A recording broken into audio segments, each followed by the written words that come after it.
3페이지쯤에 있습니다. 마가복음 15장 6절에서 15절. 제가 봉독해 드리겠습니다. 명절이 되면 백성들이 요구하는 대로 죄수 한 사람을 놓아주는 전례가 있더니 밀란을 꾸미고 그 밀란 중에 살인하고 체포된 자 중에 바라바라 하는 자가 있는지라. 무리가 나아가서 전례대로 하여 주기를 요구한대 빌라도가 대답하여 이르되 너희는 내가 유대인의 왕을 너희에게 놓아주기를 원하느냐 하니 이는 그가 대제사장들이 시기로 예수를 넘겨준 줄 알미러라. 그러나 대제사장들이 무리를 충동하여 도리어 바라바를 놓아달라 하게 하니 빌라도가 또 대답하여 이르되 그러면 너희가 유대인의 왕이라 하는 일을 내가 어떻게 하랴. 그들이 다시 소리 지르되 그를 십자가에 못 박게 하소서. 빌라도가 이르되 어찌미냐 무슨 악한 일을 하였느냐 하니 더욱 소리 지르되 십자가에 못 박게 하소서 하는지라. 빌라도가 무리에게 만족을 주고자 하여 바라바는 놓아주고 예수는 채찍질하고 십자가에 못 박히게 넘겨주니라. 아멘. 기도하도록 하겠습니다. 은혜가 풍성하신 하나님, 오늘도 하나님의 말씀을 통하여서 다시 한 번 더 이 말씀의 뜻을 잘 깨닫고 우리를 위하여서 이 땅에 오셨던 그 그리스도의 죽으심의 그 과정들을 살펴보면서 다시 한 번 더 그 속죄가 얼마나 중요하고 크고 우리에게 의미 있는 것인지를 확인하면서, 그러나 그 과정까지 가는 가운데 또 인간의 악한 본성들을 확인하면서 여전히 그렇기 때문에 우리를 위해서 죽으셨던, 그리고 부활하시고 영원한 생명 되시고 영원한 중보자 되신 그리스도의 은혜가 왜 필요한지에 대해서 다시 한 번 더 살펴볼 수 있는 귀한 시간 되게 하여 주시옵소서. 예수님 이름으로 기도드립니다. 아멘. 예. 늘 말씀드리는 것처럼 마가복음은 조금 함축적으로 이렇게 진행이 됩니다. 왜냐하면 16장 정도밖에 없으니까. 그리고 또 공통적으로 좀 말씀드리다시피 네 가지 복음서 중에 마태, 마가, 누가를 공관복음이라고 부르잖아요. 그러니까 같은 종 관점에서 쓰여졌다. 그리고 요한복음은 분명히 4복음서 안에는 들어가는데 공관복음이라고 부르지는 않아요. 그러니까 그만큼 요한복음은 조금 더 다른 관점, 그리고 조금 더 어떤 면에서는 깊이 있고 자세하게 설명하는 부분들이 있어요. 그래서 오늘 본문도 어떤 부분에 있어서는 마가복음이 조금 더 드러내는 부분이 있고 마태복음이 조금 더 드러내는 부분이 있고 누가복음이 조금 더 드러내는 부분이 있고 또 요한복음이 조금 더 강조하는 그런 부분들이 있습니다. 그래서 많은 분들이 이렇게 묻죠. 왜 거의 반복되는 내용을 4번이나 쓰게 하셨습니까? 라고 했을 때는 솔직한 얘기로 정확한 이유는 알 수 없어요. 근데 우리 편에서는 알 수 없다라는 거예요. 근데 하나님이 이렇게 마태, 마가, 누가, 요한을 통해서 쓰게 하신 이유를 성경을 오히려 마태복음을 읽고 똑같은 내용인 것 같지만 마가복음을 읽고 또 누가복음을 읽고 요한복음을 읽어보면 이런 부분에서 조금씩 뭐 차이라기보다도 강조점들이나 이런 부분들이 있기 때문에 거의 겹치는 내용들, 같은 사건에 대한 내용들이 기록되어져 있다 할지라도 이 4가지 복음서가 필요했구나, 우리의 이해를 돕기 위해서.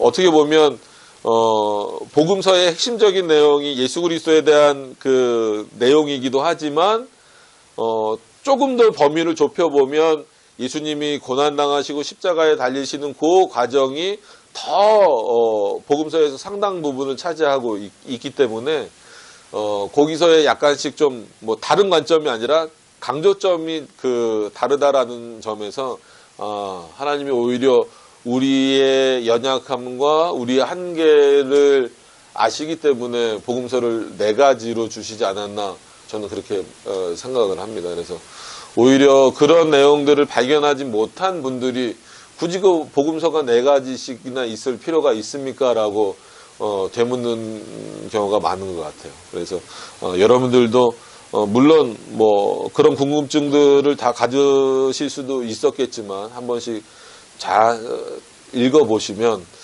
마태는 마태대로, 마가는 마가대로, 누가는 누가대로, 요한은 요한복음대로 그 의미가 또 있다라고 하는 것을 확인하실 수 있습니다. 자, 오늘 내용을 들어가서 보시면 왜냐하면 오늘에서도 어떤 부분은 또 좀 다른 복음서보다 빠져 있는 부분이 있고 또 어떤 부분은 아무리 마가복음이라 좀 짧게 요약되어 있는 것처럼 보여지는 마가복음이라 할지라도 마가복음에서만 좀 독특하게 좀 더 드러내는 부분이 있고 이제 그렇습니다. 좀 한번 살펴볼게요. 자, 여기서 명절이 되면, 그러니까 우리도 이제 명절을 이제 지나왔는데 여기서 말하는 이 명절은 이스라엘의 전통적인 명절 중에서 유월절이죠. 그죠? 유월절을 의미하는 겁니다. 구약에 여러 절기들이 있지만 이스라엘에게 있어서 가장 큰 절기는 유월절이에요. 그래서 명절이 되면 백성들이 요구하는 대로 죄수 한 사람을 놓아주는 전례가 있더니, 그러니까 이거는 예전부터 있었고 이 전례를 로마의 어떤 속국이 되었음에도 불구하고 여전히 그런 게 있었다라는 거예요. 그래서 7절에 보면 밀라는 근데 누구를 놓아주기를 원하냐라고 이제 물어봐요. 다른 복음서들을 좀 참고해서 보세요. 마태나 누가나 요한을 보시면 특히나 요한복음서 같은 경우는 조금 더 자세하게 설명이 되어 있습니다. 보면 밀란을 꾸미고 그 밀란 중에 살인하고 체포된 자 중에 바라바라 하는 자가 있는지라. 그래서 바라바라고 하는 사람은 말 그대로 진짜 밀란을 일으킨 그런 인물이고 누가 봐도 이 십자가 형틀에 죽을 만한 죄를 지은 인물이에요. 그래서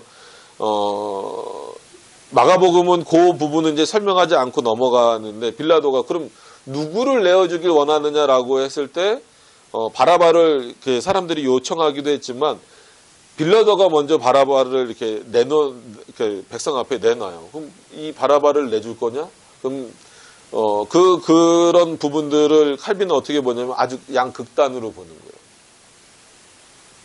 그러니까 바라바는 누가 봐도 죽을 만한 죄를 지은 인물이었고, 근데 예수 그리스도는 어떤 분입니까? 나중에 최후 심판자로서 쓰셔야 될 분인데 세상의 심판자이심에도 불구하고 그가 로마 법정에 쓰시는 그 의미가 있는 거예요.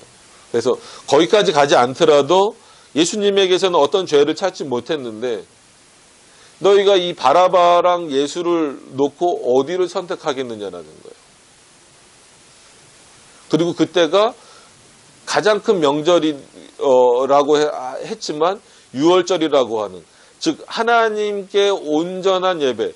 그러니까 우리가 이제 오후에 소요리 문답에서 십계명 나가지만 그 유월절의 여러 가지 의미 중에서 가장 큰 거는 뭐예요?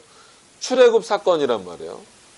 그럼 하나님이 우리를 이렇게 인도하셨다라는 그 핵심적인 내용을 지키기 위하여서 제정된 그 명절인 유월절에 가장 어떻게 보면 예수 그리스도를 그 유월절에 로마 법정에 세우는 것 자체는 이 사람들이 알든지 못하든지 간에 우리는 어떻게 판단을 내릴 수 있냐면 그것은 하나님을 가장 모독하는, 어떻게 보면 유월절을 제사로 표현할 수도 있고 신약시대니까 구약시대도 마찬가지예요. 그 제사라는 단어 안에는 예배라는 의미도 있습니다. 그래서 여러분 이렇게 무자르듯이 딱 구별하는 것은 안 좋아요. 구약은 제사, 신약은 예배. 이건 굉장히 조금 너무 이게 굳어져 있는데 그렇지 않습니다. 구약 성경 자체에서도 예배라는 표현이 나오기도 하지만 그 제사라는 의미에는 이미 예배의 요소가 다 들어가 있는 거예요. 그래서 형식이 바뀌었다, 그러니까 폼이 바뀌었다라고 하는 것은 얼마든지 받아들일 수는 있어도 이제 용어상 그렇다고 그럼 다 쓸 수 있으니까 지금도 제사라고 쓸 수 있는 거 아닙니까? 그건 아니더라도 오히려 예배의 요소가 이 구약의 그 제사에도 다 들어가 있다라고 하는 것들을 이해를 좀 하시는 게 좋을 것 같아요. 그런 차원에서 이 유월절은 어쨌거나 하나님 앞에 제사 드리는 것, 지금으로 말하면 예배 드리는 게 핵심적이라는 겁니다. 근데 그 핵심적인 것을 해야 되는 명절에 누구를 넘겨주냐면 자기를 구원할 자들을 자로 이 땅에 오신 예수 그리스도를 넘겨주는 일을 한다라는 거예요. 오늘 빌라도가 핵심인 것 같지만 빌라도를 중심으로 이 본문을 볼 수도 있고 여러 가지 중심을 볼 수도 있지만 제목을 보면 제가 그렇게 선택을 했어요. 백인들의 악한 선택. 물론 뭐 이거를 당연히 예수 그리스도는 죽으시기로 예정되셨으니까 뭐 백성들이 이렇게 선택할 수밖에 없었다. 이렇게 몰아가 버리면 그거는 너무 예정론을 비약해서 오해해서 말을 하는 겁니다. 그게 그런 차원이 아니고 빌라도와 예수 그리스도 어떻게 보면 비교 대상이 안 되는 거예요. 그럼에도 불구하고 이스라엘 백성들을 누구를 택합니까? 바라바를 택하는 거예요. 예수 그리스도가 아니라. 그런데 이게 어디서부터 나오냐는 것은 근본적인 악함에서부터 나온다라는 거예요.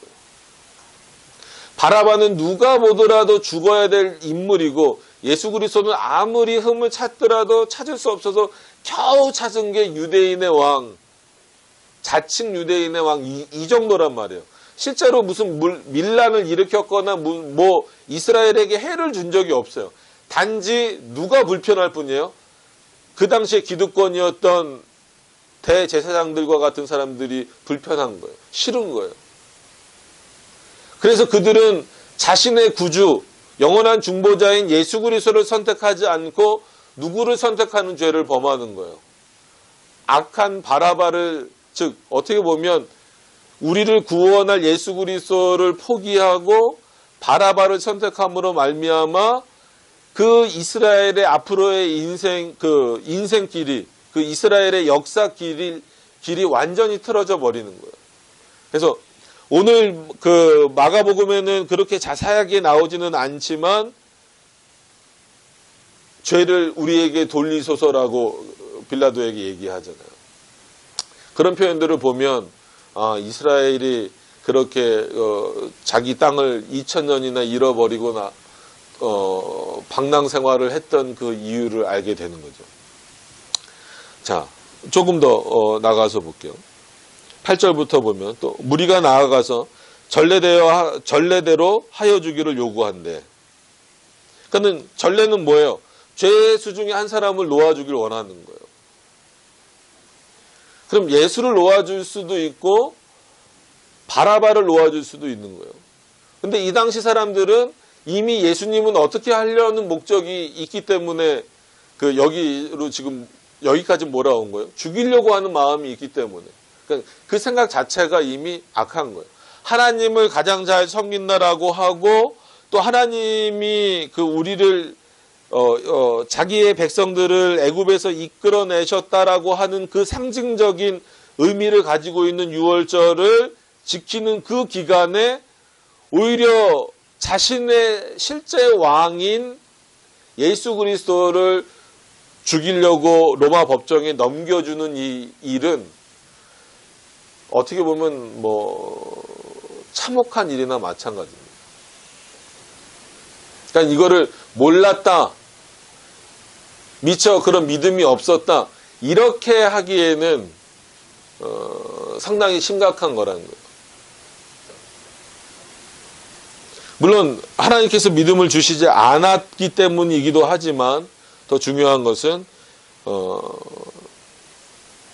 이스라엘 백성들의 본성 자체가, 즉 인간의 본성 자체가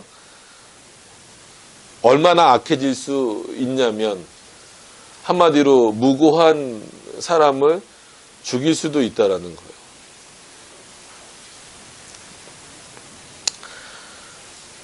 그래서 빌라도가 오히려 착한 인물처럼 보일 정도예요.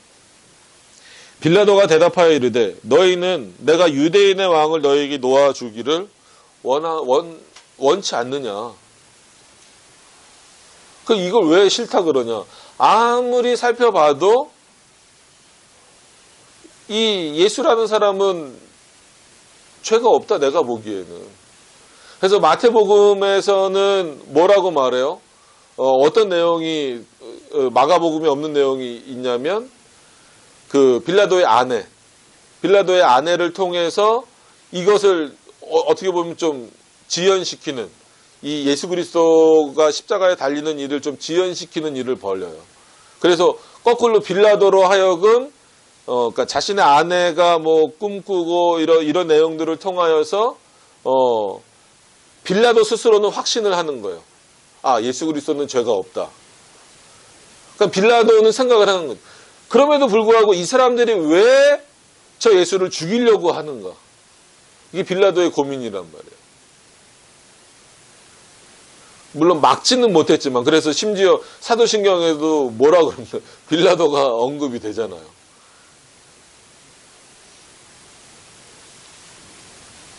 근데 결국은 빌라도가 이 질문을 던지는 것 자체가 무슨 의도가 담겨져 있냐면, 마태복음과 그런 복음서들의 내용을 보면 이상하다 이거요. 상식적으로 생각해 봐도 예수, 뭐 우리는 예수님이라고 부르지만 그 당시에는 예수라 그랬겠죠. 예수, 바라바. 그럼 이 예수는 이스라엘에게 유익을 줬으면 유익을 줬지 해를 끼친 인물은 아니란 말이에요. 어떤 것으로 판단을 하더라도. 근데 바라바는 실제 밀란을 일으킨 인물이란 말이에요. 그럼 상식적으로 이 사람을 죽여야 되는데, 이 바라바를 죽여야 되는데 왜 이 예수를 자꾸 죽이라고 요청하는지 빌라도도 혼선을 겪는 거예요. 그러면서 자기 아내 말을 들으면서 오히려 빌라도는 거기서부터 벗어나려고 하죠. 그래서 오늘 본문에도 그 내용이 없지만 다른 뭐 누가복음이나 요한복음에 보면 손 씻는 내용도 나오잖아요. 나는 이거랑 상관없다. 그럼에도 불구하고 사도신경에 그게 들어와 있어요. 그거는 그 의미도 이제 설명을 오늘 본문은 없지만 좀 드리려고 합니다. 10절이 빌라도가 보는 거예요. 10절을 다 같이 한번 읽어보겠습니다. 자, 시작. 이는 그가 대제사장들이 시기로 예수를 넘겨준 줄 알미러라. 이건 누구의 판단이에요? 빌라도의 판단이에요. 그러니까 대중들이 지금 막 이렇게 군중 심리로 막 몰려와 있는 것도 있는 거지만 저 그 군중들을 이렇게 막 군중 심리를 이용해서 끌고 오고 있는 사람들이 지금 누구예요? 핵심적으로 대제사장들이잖아요. 근데 빌라도가 보기에 대제사장은, 그러니까는 대제사장은 스스로 생각하기에 우리는 어떤 존재다라고 늘 말해요. 뭐 백성들 앞에서도 그렇고 여러 사람들 앞에서 하나님을 가장 잘 섬기는 사람들이다라고 스스로 자부하고 있는 사람이란 말이에요. 근데 빌라도는 뭐 빌라도의 아내가 그리스도인이었다 아니었다 뭐 얘기도 많고 뭐 그렇게 하지만 어쨌거나 빌라도의 아내의 도움도 얻었었고 그 다음에 자기 스스로도 판단해 본 결과 이거는 뭐다라는 거예요. 예수 그리스도를 죽이려는 이유가 정말 예수 그리스도가 죄가 있어서가 아니라 예수 그리스도를 뭐 했기 때문이다. 시기했기 때문이다 이거예요. 그렇기 때문에 저 대제사장들은 누구를 동원해서? 백성들을 동원해서, 그렇잖아요. 무지한, 백성들이 다 어느 시대나 무지한 건 아니지만, 어쨌거나 이 백성들은 대제사장을 따라갈 수밖에 없는 그 위치에 있는 사람들이었으니까. 그 백성들을 선동을 해서 왔음에도 불구하고 결국은 빌라도가 보기에도 이거는 뭐예요? 너희들의 시기 정도로밖에 안 보인다는 거예요. 그러니까 빌라도 입장에서는 오히려 더 누구를 지키려고 하는 모습처럼 보여요. 예수 그리스도를 지키려고 하는 모습처럼 보여요. 참 이게 아이러니한 모습이에요. 예수 그리스도는 어떻게 보면 누구를 위해서 오신 건데 이스라엘 백성들을 위해서 오신 거잖아요. 근데 이스라엘 백성들은 예수를 죽여달라 그러고 바라바를 내놔달라 그러고 심지어 그 피를 자신들에게 돌려달라 그러고 그러니까 이제 사복음서를 전체 머릿속에 좀 넣어놓고 생각을 해보시면 근데 오히려 로마 백성인 빌라도는 예수를 죽일 만한 이유를 못 찾았다. 그러니까 뭘 신문에서 못 찾았다 정도가 아니라 그렇다면 그럼에도 불구하고 이 예수라는 사람이겠죠. 사람을 왜 죽이려고 하느냐라고 봤을 때에는 그들의 심리 상태까지 파악이 된 거예요. 아, 이건 시기 때문이다. 어떤 특별한 죄목이 있어서가 아니라 이건 정말 시기 때문이다. 누구의 시기 때문이다? 대제사장들의 시기 때문이다.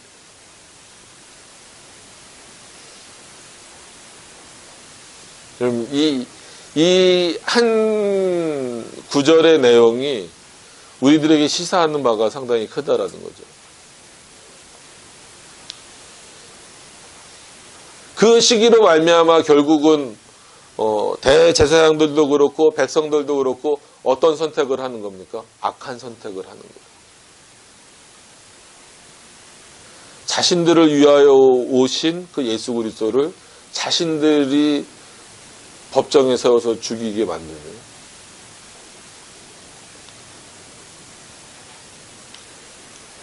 그래서 나중에 죄패를 붙일 때에도 누가복음에는 그거 먹으려면 계속 자야 되겠다. 그치? 누가복음에는 3개 국어로 이렇게 써놨다라고 표현이 돼요. 그만큼 다 보란 얘기예요.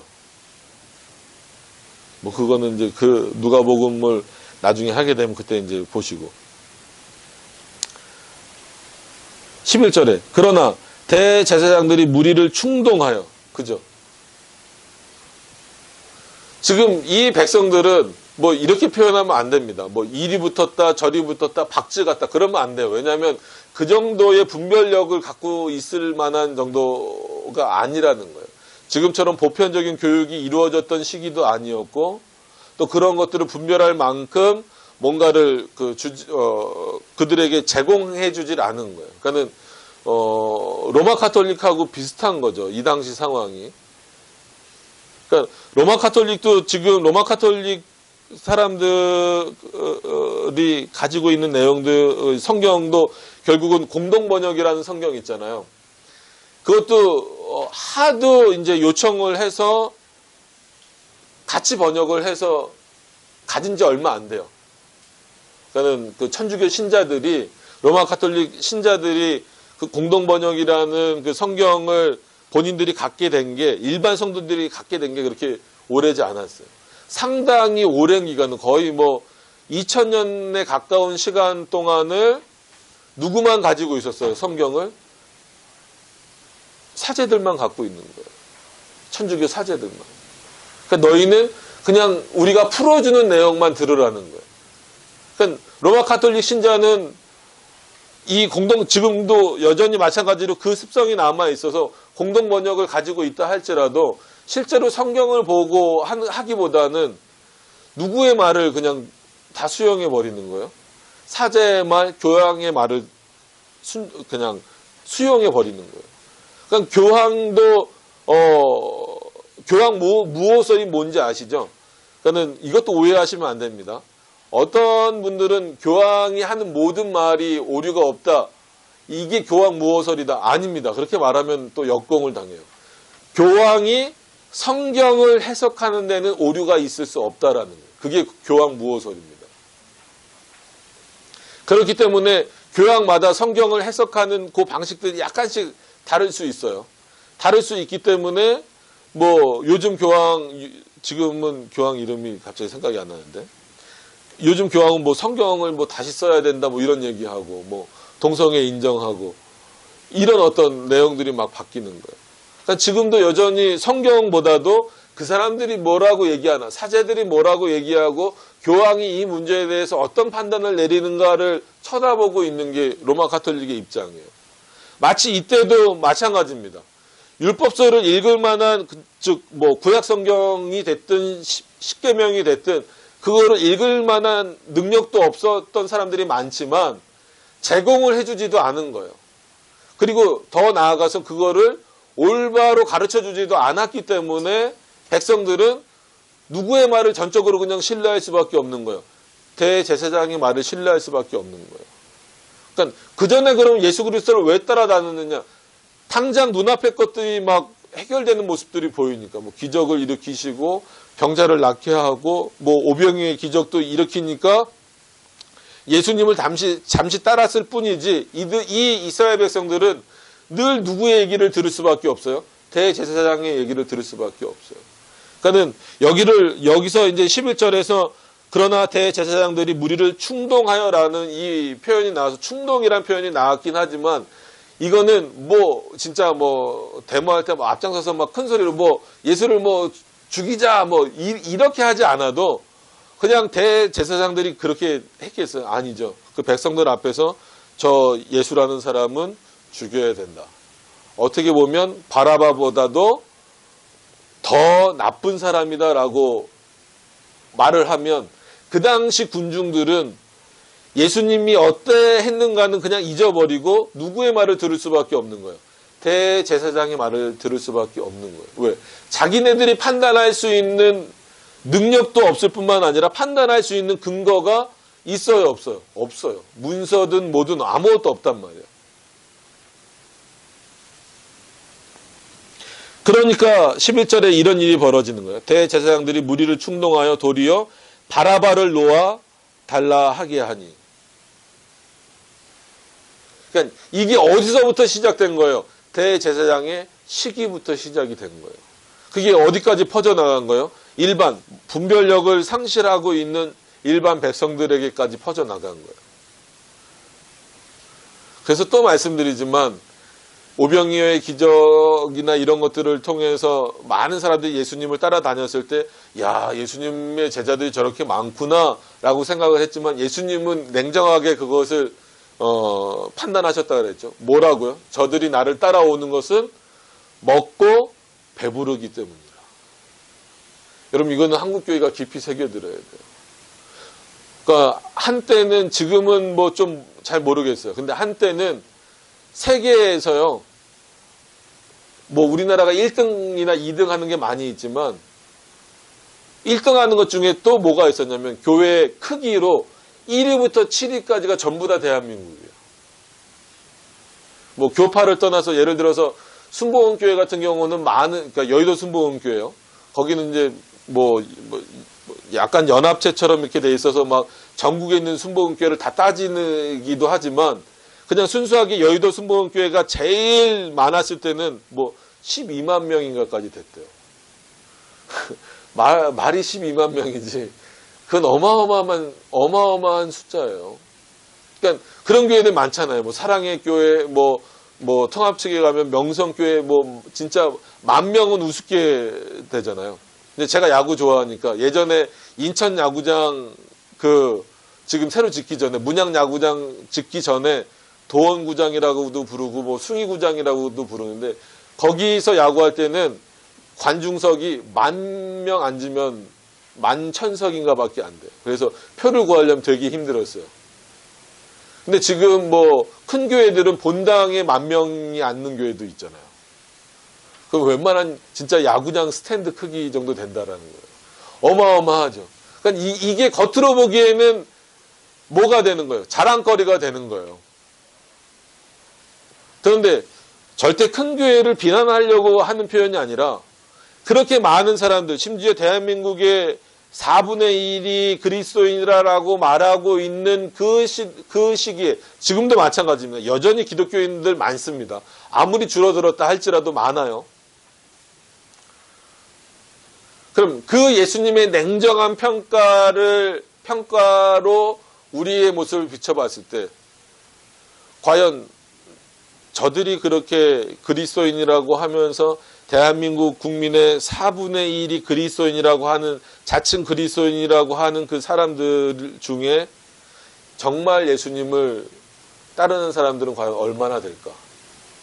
예수님이 거꾸로 오병이의 기적이나 이런 것들을 통해서 나를 따르는 자들이 누구다라고 그러니까 전체 다는 아니겠지만 저들이 나를 따르는 것은 먹고 배부르기 때문이다.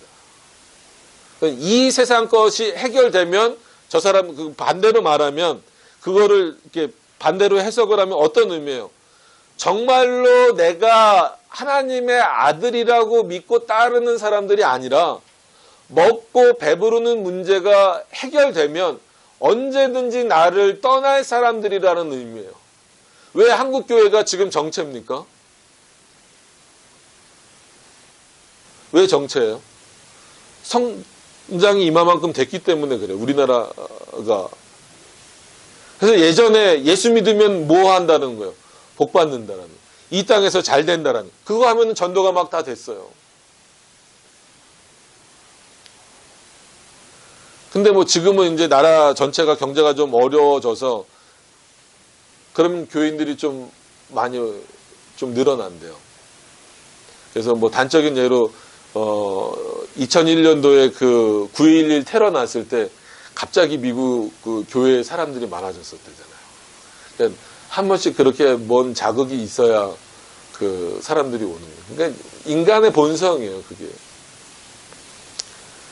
그러니까 이런 말씀을 드리는 이유는 과연 그렇게 예수를 따라다녔던 사람들이 지금은 누구의 말을 듣고 예수를 죽여달라는 거예요? 대제사장의 말을 듣고. 여러분, 참된 신앙은요, 사람의 말에 좌지우지 되는 게 아니에요. 우리가 따라가고 우리가 이렇게 변하지 않고 지키고 있어야 될 내용은 뭐냐면 하나님의 말씀이라는 거예요. 이 말씀을 왜곡되이 풀어서도 안 되고 이 말씀을 가감하지도 말라는 그 말씀을 왜 성경에서 그렇게 핵심적으로 표현하고 있냐면, 그렇지 않으면 우리 또한 어떻게 될 수밖에 없냐면 사람을 따라갈 수밖에 없어요. 목사도 사람입니다. 실수할 수 있어요. 그래서 언제든지 성도님들도 분별력을 가지시라고 늘 말씀드리는 이유가 그거예요. 지금 이 이스라엘 백성들이 대제사장은 더 악하고 백성들은 충동질을 당한 거니까 좀 덜 악한 겁니까? 아니에요. 본성은 원래 다 똑같은 거예요.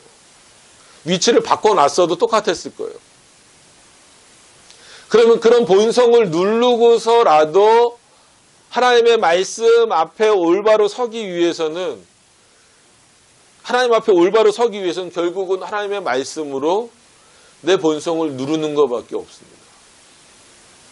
그러니까 참된 신앙, 그리고 그 중에서 우리는 이제 개혁신학을 가장 바른 신학이라고 추구하고 있으니까 왜 이게 어렵고 힘드냐면 내 본성을 눌러야 되는 거예요. 인간은 언제든지 자꾸 악한 거를 택하려고 그래요. 그 악한 게 더 좋아 보이고 그게 나중에 자기네들에게 어떻게 돌아올지에 대해서는 전혀 생각하지 못하는 거예요.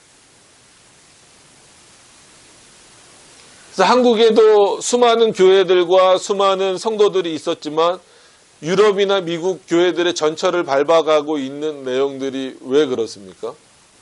자기의 악한 본성들을 꺾지 못하는 거예요. 잘못된 선택들을 올바로 바꿔놓지 못하는 거예요. 그게 우리의 무지함에서 오는 가장 핵심적인 내용이죠. 오죽하면 이 본문에서 빌라도가 가장 믿음 있어 보이잖아요. 솔직히 빌라도는 아무것도 아닌데. 그래서 12절에 빌라도가 다시 또 말하는 거예요. 놓아주면 되잖아요. 그러면 잘 생각해 보세요. 그러니까 명절, 즉 6월절에 어떤 전례가 있냐면, 그러니까 어떤 전통이 있냐면, 이스라엘에 어떤 전통이 있냐면, 명절 때 되면 뭐 우리나라도 뭐 8.15 특사 뭐 이런 거 있잖아요. 이런 식으로 그냥 죄인 한 명을 이렇게 풀어주는 그 전례가 있다는 거예요. 근데 때마침 그때 예수를 넘겼어요. 로마 법정에 넘긴 거예요. 그러니까는 빌라도도 나름 조사를 한 거죠. 하고 나서 어떻게 한 거예요? 그럼 이 예수를 놓아주는 게 훨씬 더 낫겠다라고 했는데 사람들은 그거를 받아들여요, 안 받아들여요? 안 받아들인 거예요. 안 받아들이고 누구를 놓아달라는 거예요? 바라바를 놓아달라는 거예요. 이게 단순히 이건 로마의 위협이니까 놓아주면 안 된다 이게 아니라, 그럼 놓아달라 그러면 그게 전례이기 때문에 그냥 놓아주면 되는 거예요. 근데 빌라도가 상식적으로 생각해보고 다시 생각해봐도 빌라도를 놓아주는 것은 아니다라는 판단을 스스로 한 거란 말이에요. 그 스스로 한 게 첫 번째가 뭐라는 거예요? 대제사장들이 치기 때문에 넘긴 거지 예수는 죄가 없다라는 거예요. 이건 빌라도의 주관적인 판단이기도 하지만 어떻게 보면 빌라도의 주관적인 판단을 통하여서 예수 그리스도의 죄 없으심을 다시 한 번 더 드러내시는 거죠. 그래서 백성들이 이렇게 바라바를 놓아달라고 하는데 12절에 또 묻는 거예요. 빌라도가 또 대답하여 이르되 그러면 너희가 유대인의 왕이라는 일을 내가 어떻게 했으면 좋겠느냐. 이 얘기는 뭐예요? 나는 이 사람 너희가 요구하는 대로 이 사람 죽이기 싫다라는 거예요. 그리고 반대로 바라바를 놓아주기도 싫다라는 거예요. 지금 빌라도 입장은 놓아주면 깨끗한데. 근데 13절에 그들이 다시 소리 지르되 그를 십자가에 못 박게 하소서. 십자가가 어떤 형틀인지는 아시죠? 지금으로 말하면 뭐 우리나라는 사형 집행을 이제 뭐 97년도인가 하고 안 해서 10년 이상 안 하면 그 법상 그 사형 제도가 있다고 하더라도 사형 제도가 폐지된 국가로 인정이 된대요. 그래서 우리나라에서 이제 사형 언도를 받더라 하더라도 거의 뭐 이제 무기징역 정도라고 이제 보시면 되는 거죠. 근데 어쨌거나 그 십자가는 어떤 사람들이 걸리는 거예요? 진짜 극악무도한 사람들이 걸리는 거예요. 그러면 지금 이 백성들은 예수 그리스도를 그냥 죽여달라는 것도 아니고 어디에 매달아 죽여달라는 거예요? 극악무도한 사람들이 매달려서 죽는 그 십자가에 달아달라는 얘기예요. 거기서 죽여달라는 얘기예요. 정말 악한 거죠. 어느 때에? 명절이 있는 그때, 유월절이 있는 그때. 그리고선 자기네들은 돌아서서 그 유월절에 누구를 향하여 제사를 드릴 거예요? 하나님을 향하여 제사를 드릴 거잖아요. 자기네들이 누구를 지금 로마 법정, 그것도 십자가에 매달라고 요청해 놓고 하나님을, 예수 그리스도 하나님이시잖아요.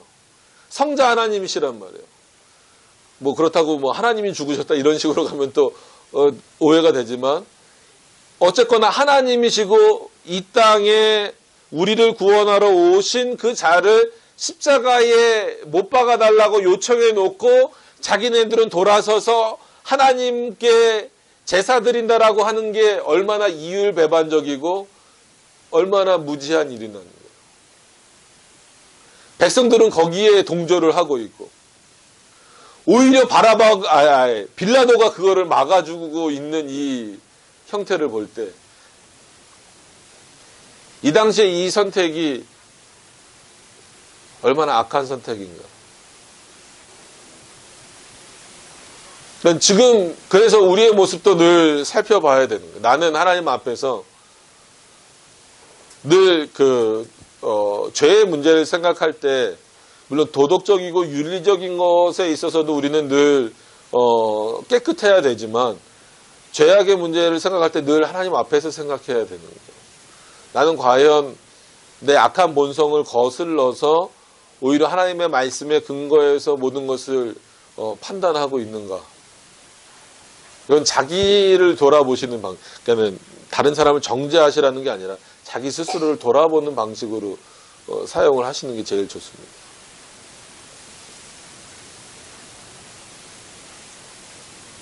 그러니까 14절에 빌라도가 그렇게 말해요. 빌라도가 이르되 어찌 미냐? 도대체 왜 죽여야 되느냐? 난 이유를 모르겠다 이거예요. 그래서 여기는 조금 그 순서가 바뀌어서 다른 복음서보다 순서가 바뀌어서 나오지만 15절 그 후반절에 보면 빌라도가 무리에게 만족을 주고자 하여 바라바는 놓아주고 예수는 채찍질하고. 그래서 다른 복음서에 보면 먼저 예수님을 때려요. 자, 내가 이 예수를 그래 너네들 죄가 있다라고 하니까 뭐 태장이라 그러죠. 그러니까 우리나라로 하면 곤장 같은 거겠죠. 그러니까 이 태장을 맞아도 막 이게 살이 터지고 막 그러잖아요. 얼마나 아프셨겠어요. 근데 뭐 그걸 떠나서 하여튼 태장만 때리고 놓아주고 싶은 거예요. 됐지. 이 정도면 됐지. 했음에도 불구하고 백성들은 어떻게 하라는 거예요? 죽여달라는 거예요. 그리고 어떻게? 구체적으로 어디다가? 저 십자가에다가. 죽이는 방법이 여러 가지 있을 거 아닙니까? 근데 꼭 어디다가 죽여달라는 거예요. 가장 아주 정말 흉악범들이나 매달려서 죽는 형틀인 십자가에 죽여달라는 거예요. 그럼 이 이스라엘 백성들 어쨌거나 뭐 대제사장으로부터 충동질을 당했던 어쨌든 간에 이 백성들은 예수 그리스도를 지금 누구랑 동격화시키는 거예요? 추악한 죄인과 동격화시켜 놔버리는 거예요. 여러분 이게 얼마나 무서운 죄를 지금 저지른 겁니까? 이스라엘 백성들이. 그래 놓고선 돌아서서 같은 그 시기에 하나님을 예배한다? 하나님께 제사를 드린다? 6월절이기 때문에 이게 얼마나 가식적인 겁니까? 이게 얼마나 세속적인 내용들이에요. 그래서 14절로 다시 돌아가서 보시면 빌라도가 이르되 어찌 미냐 무슨 악한 일을 하였느냐 그랬더니 이런 것 때문에 죽여야 됩니다가 아니에요. 더욱 소리 지르되 십자가에 못 박게 하소서. 이미 이 사람들은 이제는 예수 그리스도의 죄목에 대해서는 관심이 있어요, 없어요? 없어요. 여러분, 그럼 우리가 살펴본 대로 한번 단계로 가봅시다. 왜 악한 선택이라 그랬냐면 맨 처음에 그 대제사장과 서기관들과 장로들이 있는 곳에 예수님을 끌고 갔을 때, 즉 이제 은 30에 가룟 유다에게 팔려서 예수님을 끌고 갔을 때 거기서 얻은 제목은 뭐예요? 신성 모독이라고 하는 어떻게 보면 엄청난 제목이잖아요. 근데 그게 로마 법정으로 쑥 오면서 종교적인 어떤 법의 내용에서, 그러니까 죄목에서 정치적인 밀란을 일으킬 수 있고, 요한복음에 좀 도움을 받으면 이 당시 사람들이 누구에게 충성하겠다 라고 말하냐면 우리는 가이사에게 충성하겠다 이거예요. 우리의 왕은 필요 없다 이렇게 나오는 거예요. 저 예수가 유대인의 왕이라고 하는데 우리는 필요 없다. 우리는 누구에게 순종하겠다? 가이사에게 순종하겠다. 그럼 이런 게 우리나라 역사에도 오버랩 되는 거예요. 그래서 기독교 장로회가 정치적으로도 좀 이렇게 좌파적 성향을 띠고 그 다음에 그 성경 해석에 있어서도 자유주의로 확 가버린 이유가 신사참배나 이런 거에는 여러 가지 이유가 있는 거예요.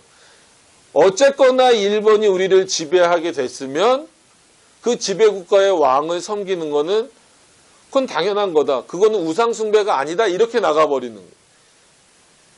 그러니까 그 쪽에 있는 사람들은 그 말을 그냥 목사님이 그렇게 얘기하니까 그렇게 듣는 거예요. 그래서 분별력을 가지시라는 얘기입니다. 그 분별력이 없으면, 그래서 또 반복해서 말씀드리지만 칼빈의 그 표현은 목사를 우습게 보라는 얘기는 절대 아니에요. 그럼에도 불구하고 그런 분별력을 성도들도 갖추라는 거예요. 못 갖추고 있었으니까 그 종교개혁 시대에. 그래서 두 가지 의미로 말하잖아요.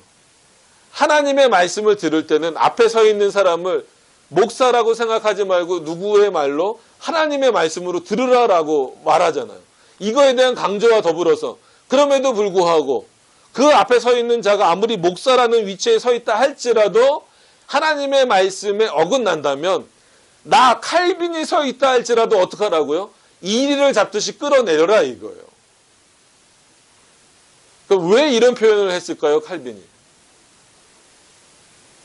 바른 목회자가 하나님의 말씀을 선포하는 것은 한마디로 토달지 말고 하나님의 말씀으로 받아들이되 그것이 이단적이고 비성경적이다라고 한다면 그가 제 아무리 이름 있는 칼빈이라 할지라도 그 말씀에 순종해서는 된다 안 된다라는 거예요. 안 된다라는 거예요. 그럼 그 판단 기준은 내 안에 있으면 안 돼요. 어디에서 나와야 되는 거예요? 하나님의 말씀으로부터 나와야 된다는 거예요. 지금 이스라엘 백성들은 뭘 놓치고 있는 거예요? 그런 내용들을 다 놓치고 있는 거예요. 가장 자기네들이 큰 명절이라고 하는 것을 그 유월절이라고 하는 내용, 그리고 그 유월절의 핵심적인 거는 늘 그 알고 계시는 거지만 또 반복하면 뭐예요? 출애굽의 내용을 상징하는 거잖아요. 그럼 결국 그 출애굽의 내용은 누구랑 연결될 수밖에 없어요.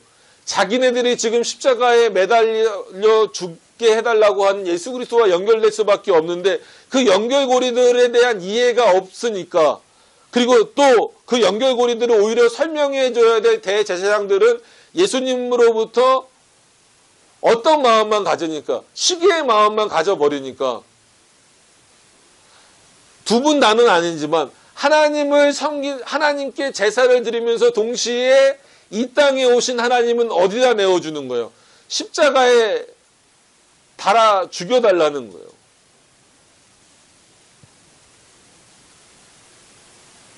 그럼 이건 온전한 예배입니까? 온전한 예배가 아니라는 거예요. 온전히 이 당시에는 뭐 구약의 절기를 지킬 때니까 온전히 절기를 지키지 못하고 있다라는 거예요.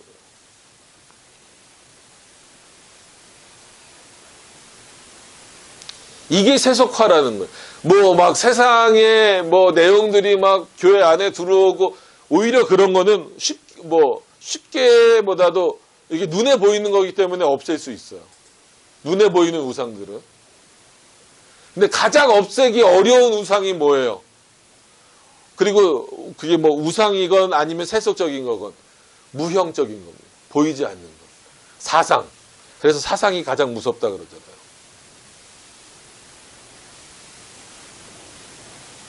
그럼 이미 이 당시 이 백성들은 누구로부터 사상이 확 바뀌어버린 거예요? 예수를 시기하고 있는 대제사장으로부터 사상적인 내용들이 바뀌어버린 거예요. 그러니까는 아까 말씀드렸다시피 신성모독이라는 거에는 이제 관심이 있어요? 없어요? 없어요. 이게 무서워진 거예요. 유대인의 왕, 그것도 부정하는 거예요. 우린 누굴 섬기겠다? 가이사를 섬기겠다. 그럼 뭘 버리고랑 똑같은 거예요. 내세를 책임져 주실 예수 그리스도를 버리고 현세에 안주하고자 하는 모습을 보이는 거예요. 이 표현이 아무것도 아닌 것 같죠? 우리는 가이사에게 충성하겠다라고 하는 이 표현이 아무것도 아닌 것 같아 보여도 그 얘기는 뭐냐면 더 이상 우리는 우리를 구하여 올 메시아를 기다리지 않고 누구에게 순종하겠습니까? 누구에게 순종하겠습니다. 가이사에게 순종해서 그의 보호를 받으면서 이 땅에서 어떻게 하길 원합니다. 그냥 잘 먹고 잘 살기를, 지금처럼 살기를 원합니다라는 거예요. 사람들의 수준이 이 정도까지 떨어져 내려온 거예요. 신앙적 수준도 그렇고. 먹고 사는 문제 때문에 누구를 포기한 거예요? 우리의 영원한 구원자 되시고 우리에게 영생을 주실 수 있는 예수 그리스도를 포기해버리는 거예요.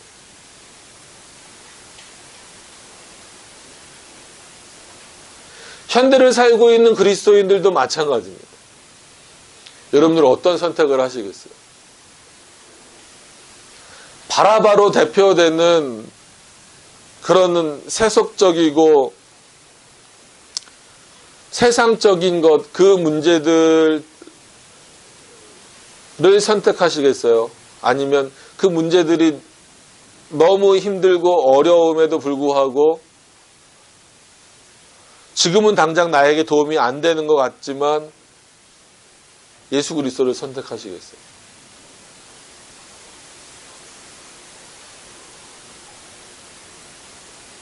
여러분, 이미 그 예수 그리스도의 비하를 우리가 그 낮아지심에 대해서 늘 설명을 할 때도 이 땅에 인간의 몸을 입고 태어나셨다라는 것 자체가, 그러니까는 뭐 범위를 좁히면 고난, 그리고 십자가의 죽으심이 비하의 뭐 핵심적인 내용이다라고 표현할 수도 있지만 전체적으로 보면 이미 그가 하나님이신데 그 하나님이 인간이 되셨다라는 것 자체가 굉장히 낮아지신 거예요. 그러니까 왜 낮아지신 거예요? 우리 죄를 감당하고 담당하기 위해서이시기도 하지만 우리에게 그만큼 가까이 오신 거예요. 우리와 같은 모습으로 가까이 오신 거예요. 근데 그 예수를 온전히 바라보지 못하고 알아보지 못하고 그 예수를 십자가에 달아버리는 그 모습을 볼 때 인간이 얼마나 무지하고 악한 존재인가. 그것이 다시 한 번 더 확인되는 거예요.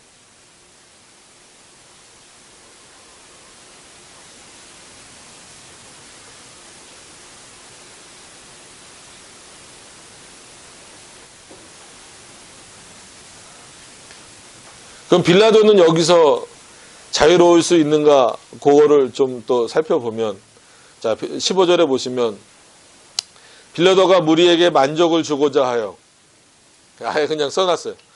만족을 주고자 한다는 거예요. 이게 어떤 의미일까요? 바라바는 놓아주고 예수는 채찍질하고 십자가에 못 박히게 넘겨주니라.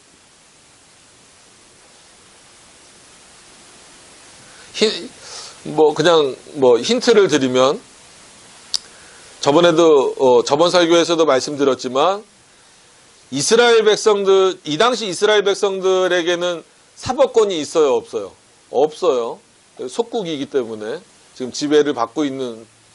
그럼 빌라도는 물론 그 위에 사람들이 있긴 하지만 빌라도는 충분히 뭘 행할 수 있는 권한이 있어요? 사법 권한이 있는 거예요. 근데 어떻게 보면 빌라도는 지금 자기 주관대로 밀고 나가는 것 같지만 결국은 누구를 두려워해서 이스라엘 백성들의 군중이 밀란을 일으킬 것을 두려워해서 결국은 자기가 자기 자의적으로 해석하고 판단하고 그 로마법에 근거해서 정당하게 사용해야 될 사법권을 어떻게 한 거예요? 포기한 거나 마찬가지예요. 그러니까 빌라도에 의해서, 본디오 빌라도에 의해서 십자가에 달리셨다라고 왜 사도신경에 표현될 수밖에 없었냐고 하냐면, 어떻게 보면 좋은 쪽으로 보면 나는 이것과 상관없다라고 손도 씻고 여러 번 예수님을 죽이지 않으려고 막 애쓰고 이랬던 모습이 있지만 어쨌거나 최종적으로는 빌라도조차도 누구를 더 두려워하는 거예요? 예수를 두려워했다 이게 아니라 자기가 사용할 수 있는 사법권보다도 밀란을 더 두려워했기 때문에 자기의 사법권을 정당하게 사용한 겁니까? 정당하게 사용하지 않은 겁니까? 정당하게 사용하지 않은 거예요. 이게 빌라도의 죄입니다. 빌라도가 죄가 없다라고 말하면 안 돼요.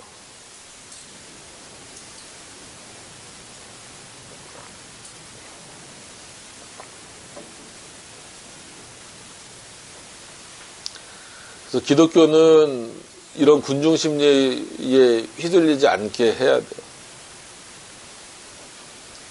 그래서 우리가 나라를 위해서 기도해야 되는 그 여러 가지 이유도 그 사법권을 갖고 있는 사람들이 한마디로 이 당시 사람들이 밀란 때문에 그 빌라도가 사법권을 제대로 행사하지 못한 일이 벌어지지 않게 하기 위하여서 늘 나라를 위해서 기도하셔야 돼요. 위정자들을 위해서 기도하셔야 되는 그런 부분들이. 그래야 이런 일이 벌어지지 않죠. 그러니까 예수 그리스도는 그냥 담담하게 받아들이시는 거예요. 왜? 어차피 죽으셔야 되는 분이니까. 그러나 그것과 별개로 이 백성들의 내용을 보면 죄목을 대지 않잖아요.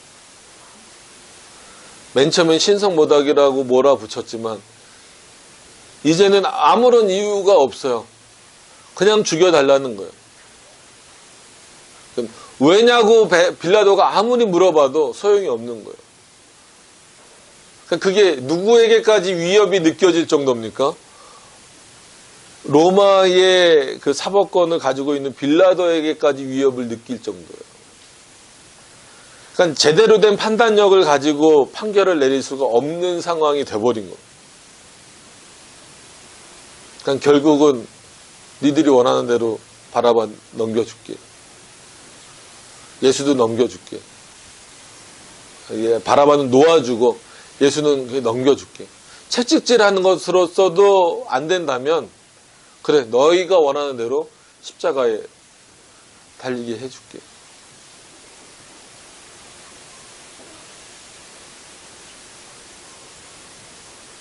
여러분 우리는 늘 그 여러 가지 선택의 기로들에 섭니다.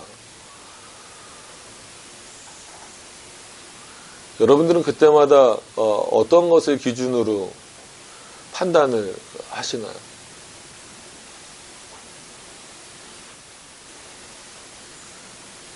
그 판단의 기준은 여전히 하나님의 말씀이어야 돼요. 그러기 위해서는 하나님의 말씀이 뭔지 제대로 알아야 됩니다. 여러분들 스스로가 분별력을 잘 갖출 수 있도록. 그래야 하나님 앞에서 이런 어마어마한 죄를 짓지 않을 수 있는 겁니다.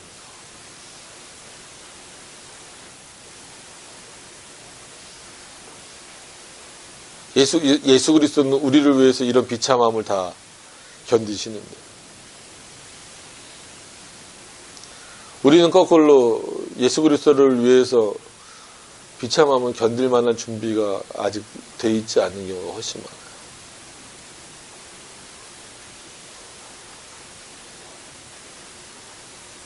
교회를 안 다니는 사람들하고 대화를 해도 그렇지만 교회를 다니는 사람들하고 대화를 해봐도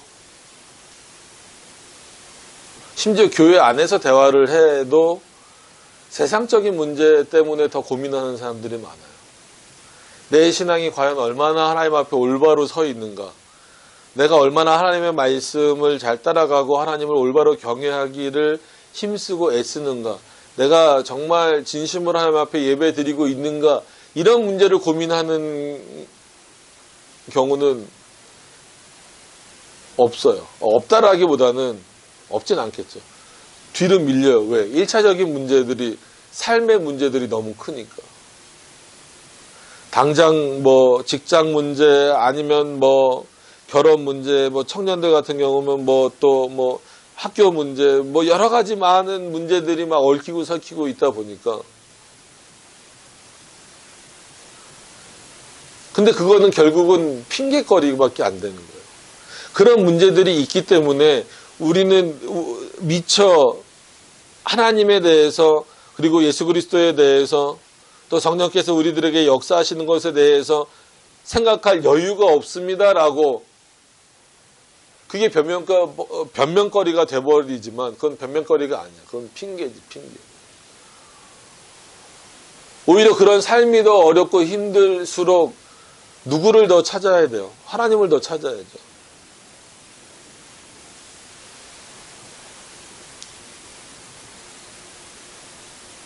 그래서 이 본문을 우리가 설교하니까,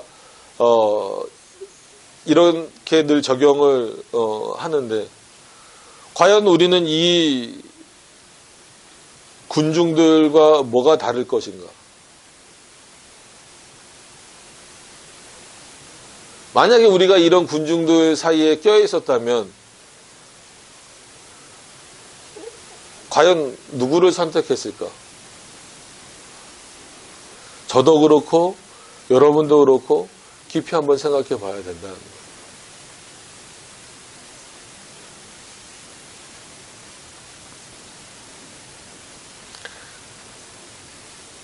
거예요. 나중에 집에 가셔서 마태복음, 누가복음, 요한복음에 나온 내용들을 한번 쭉 더 읽어보세요. 읽어보시면 어떤 내용들이 조금 더 강조돼서 표현되고 있는. 근데 전체 큰 흐름은 빌라도도 결국은 최종적으로 누구를 두려워할 수밖에 없는 거예요? 백성들을 두려워해서 그렇게 선택을 한 거고, 자기의 사법권을 정당하게 사용하지 못한 거예요. 대제사장들은 어떤 마음이 있는 거고, 예수를 시기하는 마음이 있는 거고, 군중들은 그냥 분별력이 없이 일로 갔다 절로 갔다 하는 모습들을 보이는 거예요. 지금도 딱 그 구조예요. 지금 이 세상도 딱 그 구조예요.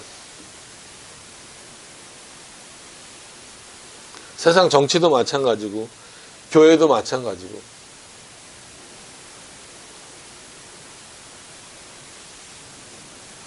이런 흐름 가운데에서 우리가 어떤 신앙을 소유해야 하는가는 여러분들이 더 잘 아실 겁니다.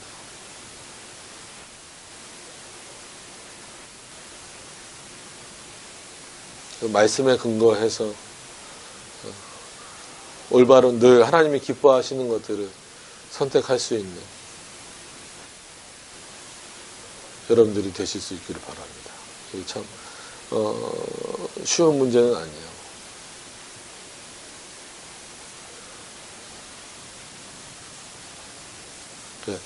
예수님이 특히나 이 고난당하시는 내용들을 쭉 설교하는 그 시기가 되면 마음이 무거워질 수밖에 없어요. 물론 그가 죽으셔야만 우리의 죄가 용서된다는 것을 알면서도 그가 죽어가시는 그런 여러 과정, 고난받으시는 과정들을 보면, 야, 사람이 이렇게 악해질 수 있을까? 라는 것. 단순히 그냥 때려서 살점이 떼어나고 그 패션 오브 크라이스트나 이런 영화들처럼 그게 시각적으로만 봐서가 아니라, 그런 시각적인 것도 그렇지만 그 이면에 담겨져 있는 모습. 그러니까 빨리 끝낼게요. 대제사장의 모습하고 자꾸 우리의 모습이 이렇게 좀 겹쳐져서 보이는 거예요. 보이기에는 얼마나 하나님을 잘 섬기는 사람처럼 보여요. 대제사장이. 그죠? 누가 봐도 그렇잖아요. 근데 그가 한편으로는 유월절을 지키려고 애쓰면서 또 한편으로는 예수 그리스도를 시기해서 넘겨주려고 한다라는 이 마음이 그에게 있을 때, 뭐가 진짜 마음이냐라고 했을 때에는 결국은 그가 대제사장의 위치에 있다, 그들이 대제사장의 위치에 있다 할지라도 여전히 그들은 뭘 추구한다라는 거예요? 자기의 이익을 추구한다라는 거예요. 여기 나오신 여러분들도 마찬가지입니다. 여기 왜 계십니까? 여러분들의 유익만을 위하여서 여기 나와 계신다라고 한다면 그건 하나님이 기뻐하시지 않습니다. 물론 하나님이 우리들에게 여러 가지 은혜의 유익들을 많이 주십니다. 우리가 그것들도 강구해야 되고, 그러나 1차적으로 우리가 여기 나와 있는 것은 하나님을 올바로 경외하기 위하여서, 그리고 우리가 그런 목적으로 창조된 존재들이기 때문이라는 거예요.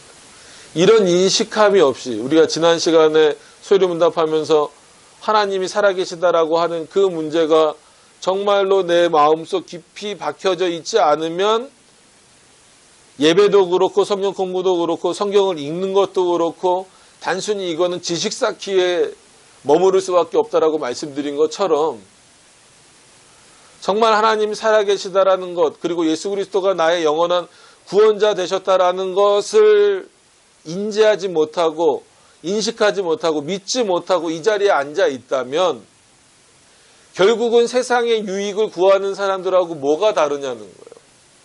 비나이다 비나이다 하는 사람들하고 뭐가 다르냐는 거예요. 108배인가요? 108배를 하는 사람들하고 뭐가 다르냐는 거예요.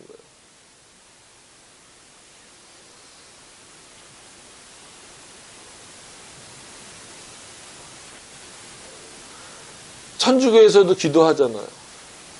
불교에서도 불공드린다라고 하지만 그 사람들도 기도라고 하잖아요. 다 자기 유익을 위해서 하잖아요. 우리도 기도하잖아요. 근데 우리는 어떻게 기도해야 됩니까? 이미 성경에 모범이 나와 있잖아요. 주가 가르쳐 주신 기도도 나와 있고, 또 핵심적으로는 뭐예요? 먼저 그의 나라와 그의 의를 구하라는 거예요. 너희들의 문제가 아무리 급해도 뭐가 우선되어져야 될 건지에 대해서는 분명히 인식하지 못하면 결정적인 순간에 가서 말씀이 아니라 뭐를 선택할 수밖에 없다라는 거예요. 말씀의 반대편에 설 수밖에 없다라는 거예요. 그러지 않기 위해서는 늘 평상시에 무엇으로 판단하는 것을 훈련하셔야 돼요. 스스로 하나님의 말씀으로 판단하는 것을. 그래서 뭐 옮겨가면 혹시 붙일지 모르겠지만 저희 교회 전체 주제는 뭐 매년마다 바뀌지 않습니다. 그냥 평생이 아니라 그냥 우리 반석 틀리교회 그냥 주제는 그 말씀대로 생각하고 말하고 행동하자. 쉬운 것 같지만 쉽지 않습니다. 말씀대로 생각하고 말씀대로 말하고 말씀대로 행동하는 그렇게 쉬운 문제 아닙니다. 그렇기 때문에 단순히 1년의 주제로 삼기에는 뭐 2019년도 주제 뭡니까? 아니에요. 그냥 반석 틀리교회가 존재하고 있는 한 우리 주제는 말씀대로 생각하고 말하고 행동하자. 그럼 그것을 꼭 기억을 하셨으면 좋겠습니다.